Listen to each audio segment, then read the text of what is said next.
தமிழ் அதிகாரத்துவ மொழியாக இருக்கிற காரணத்தினால் ஏற்பட்ட நன்மைகள் என்ன என்று எண்ணி பார்த்தோமானால், நாடாளுமன்றத்தில் தமிழில் பேசுகின்ற வாய்ப்பை சிங்கப்பூரில் பார்க்கிறோம். எனவே எந்த ஒருவரும் நாடாளுமன்றத்தில் பேசலாம். அப்படி பேசுகிற பொழுது அதற்கேற்ற மொழிபெயர்ப்பு, சைமல்டேனியஸ் டிரான்ஸ்லேஷன் சொல்லக்கூடிய உடனடி மொழிபெயர்ப்புக்கு உரிய ஒரு துறை இருக்கிறது. அந்த துறையை பணியாற்றிக் கொண்டிருக்கிறார்கள். இது ஒரு நிலை. எனவே நாடாளுமன்றம் என்ற சொல்லு இருக்கிறது. அதுக்கு முன்னே பார்லிமெண்ட் என்பதற்கு பாராளுமன்றம் என்று சொன்னார்கள். நாடாளுமன்றம் என்ற சொல்லையே உருவாக்கி கொடுத்த பெருமை சிங்கப்பூருக்கு உண்டு என்பதை நாம் சொல்ல வேண்டும். அதுக்கு அடுத்த நிலையில் இந்த அதாவது பல அரசாங்க கட்டிடங்கள் அல்லது அலுவலகங்கள், பள்ளிகள், பல்கலைக்கழகங்கள் இவற்றிலெல்லாம் அறிவிப்பு பலகைகள் எல்லாம் 4 மொழியில் இருப்பதை பார்க்கிறோம். அதனால் தமிழிலும் அறிவிப்புகள் செய்யப்படும். முக்கியமாக இந்த அறிவிப்பு நிலை, அதாவது போக போக நான் 1982 சிங்கப்பூருக்கு போனேன். வர வர குறைந்து கொண்டிருக்கிற சூழலையும் பார்க்கிறோம்.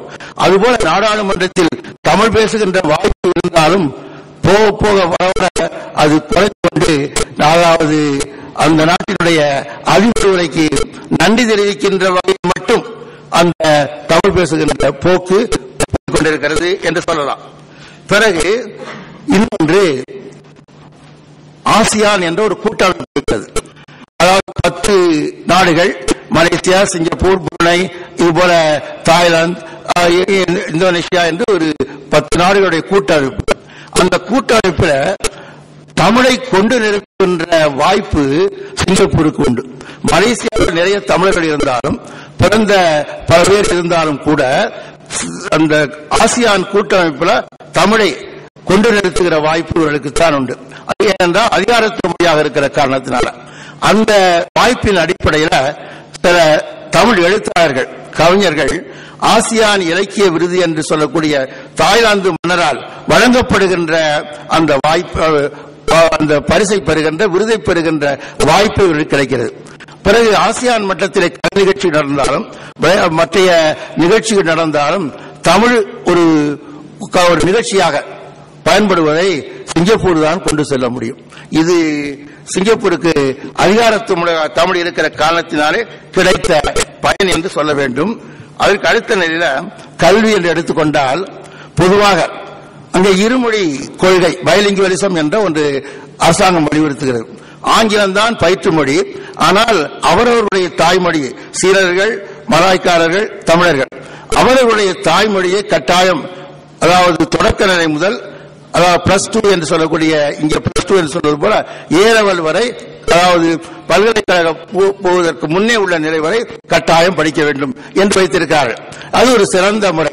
அதனால் விளைந்த நன்மைகள் என்றால், ஏறத்தாழ 19,000 பேர், கிட்டத்தட்ட 25,000 பேர் மொத்தமாக சொல்லலாம். 17,000 பேர் தொடக்க நிலையிலும், பிறகு 8,000 9,000 பேர் அதாவது இந்த உயர்நிலையிலும், ஒரு 1000 பேர் புது வகுப்பு நிலையிலும் படிக்கிறார்கள். எல்லாம் ஏறத்தாழ இருக்கின்ற ஒரு புள்ளி விவரம் தான். அது மாதிரி 25,000 பேர் கிட்டத்தட்ட மாணவர்கள் தமிழ் பயில்கிறார்கள். இந்த அதனால் 180 உயர தொடக்கப் பள்ளிகளிலும், 75 உயர்நிலைப் பள்ளிகளிலும், 14 புதுமுகப்பு கல்லூரிகளிலும் தமிழ் ஒரு பாடமாக பயிற்றப்படுகிறது. இதனால் விளைந்த நலன் என்றால், ஏறத்தாழ ஒரு 500 தமிழாசிரியர்கள் அங்கே பயில்கிறார்கள். இந்த 500 தமிழாசிரியர்களை 150 200 வரை தமிழ்நாட்டில் இருந்து அண்மையில் வந்தவர்கள். எனவே அவர்களுக்கு நல்ல ஊதியம் கொடுத்து சிறப்பாக வைத்திருக்கிறார்கள் என்று சொல்ல வேண்டும். இந்த கல்வி நிலையங்களுடைய பாட பயிற்று கருவிகள் என்று சொல்கிற பொழுது, இந்த பயிற்று கருவிகளை உருவாக்குகின்ற பணியில் சிங்கப்பூர் முன்னிலையில் இருக்கிறது. அதாவது உலகிலேயே தமிழுக்கு பயிற்று கருவிகள் தொடக்க நிலை முதல் இந்த அதாவது புகுமுகப்பு வரையில் பல வகையான பயிற்று கருவிகள், அதாவது பிரிண்ட், நான் பிரிண்ட் என்று சொல்கிற அச்சு வடிவிலும் சரி, கணினிமயமாக சரி, மற்ற ஊடக வழியிலும் சரி, இந்த பயிற்று கருவிகளை உருவாக்கிய பெருமை சிங்கப்பூருக்கு உண்டு என்று சொல்ல வேண்டும். அதற்கு காரணமாக அரசாங்கம் அமைப்பு இருக்கிறது. ஏனென்றால் சீன மொழிக்கு வணிக நிலை இருக்கிறது. சீன மொழி புத்தகங்களை எடுக்கின்றவர்கள் கட்டாயம் தமிழ் மொழி புத்தகங்களை அச்சடிக்க வேண்டும் என்று ஒரு வரையறை வைத்திருக்கிறார். அதுக்கு நான் பேசிட்டு இருக்காம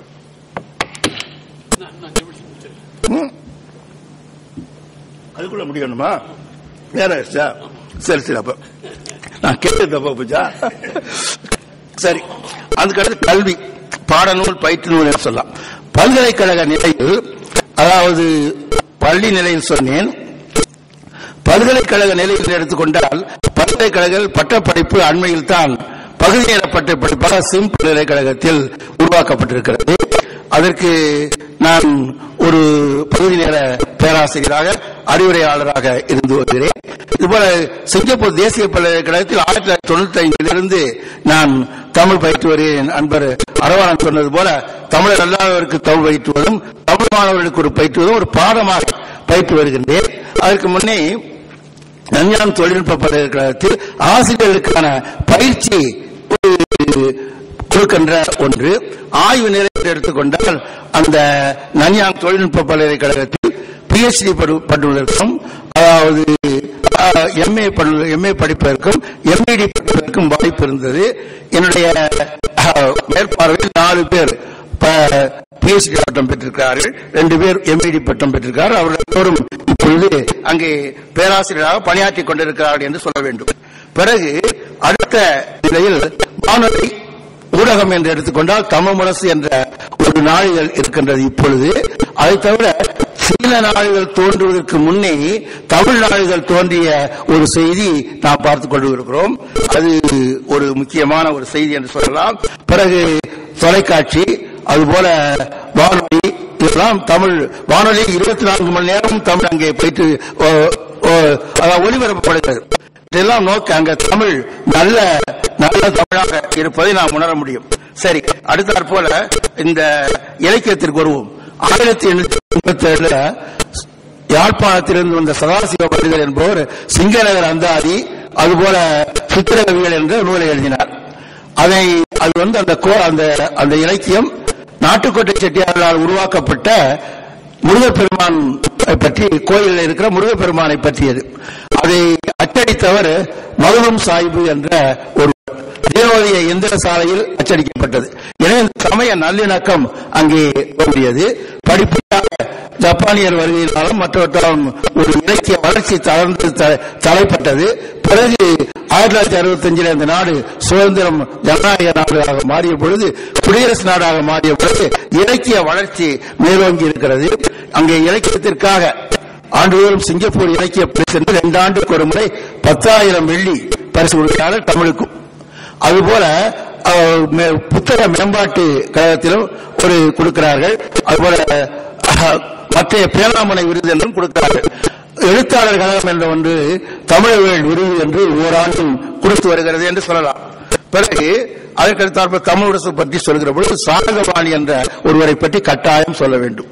அவர்தான் தமிழவேள் சாரங்கபாணி என்று ஒருவர், திருவாரூரை சேர்ந்தவர்.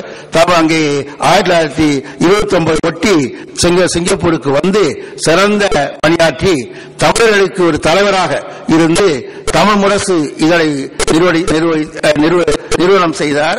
பிறகு அவர் பெரியாருடைய தொடர்பினாலே சீர்திருத்த சங்கங்களை எல்லாம் உருவாக்கி தமிழர்களை குடிமக்களாக ஆக்குவதற்கு பெரும்பாடுபட்டார் என்று சொல்ல வேண்டும்.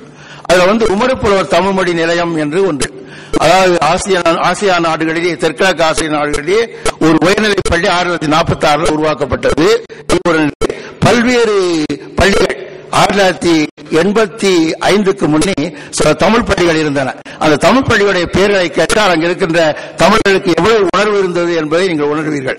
அதாவது நாகம்மையார் தமிழ் பள்ளி, மரமலடியார் தமிழ் பள்ளி, நீலாம்பிகை தமிழ் பள்ளி என்றெல்லாம், பாரதிதாசனார் தமிழ் பள்ளி என்றெல்லாம் ஒரு தமிழ் உணர்வோடு அந்த பெயர்களை எல்லாம் வைத்திருக்கிறார்கள் என்று சொல்ல வேண்டும். அதற்கடுத்தாற் போல இன்னொரு நிலை, இந்த சிறுகதை என்று சொல்லுவது தோற்றத்தில், அதாவது தமிழ் சிறுகதை தோன்றுவதற்கு முன்னே சிங்கப்பூரில் தான் ஒரு சிறுகதை தோன்றியது என்பது வினோத சம்பாஷணை என்ற ஒன்றை சொல்லுகிற பொழுது அது கோயில்சாமியினுடைய கருத்து, அது ஆய்வுக்கு உட்பட்ட கருத்து என்று நாம் நினைக்க வேண்டும். இப்படி தமிழர்களுடைய அமைப்புகள் பல வகையான அமைப்புகள் இருக்கின்றன. அவர்கள் திருக்குறள் விழா, திருமுறை